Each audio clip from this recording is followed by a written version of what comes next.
បងប្អូនទស្សនាអស់គ្នាបាទនៃការស៊ូចត្រីឆ្លាតបាទនេះស៊ូចតាមបន្លាយមិនមែនបងអីទេណា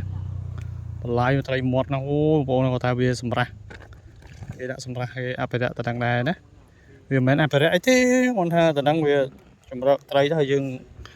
ជ្រៀតស៊ូចលេងហ្នឹងមិនអ្នកបងសំណាញ់បងក្រោមយើងច្រើនណាចាចូលហើយបាទទស្សនាទៅទៅណា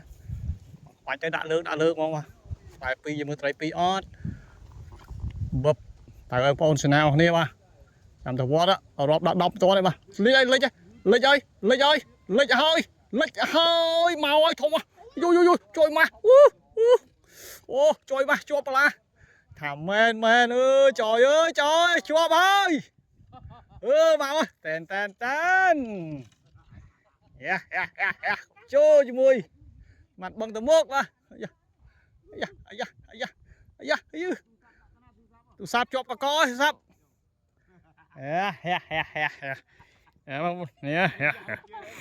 អូរ៉េណៃ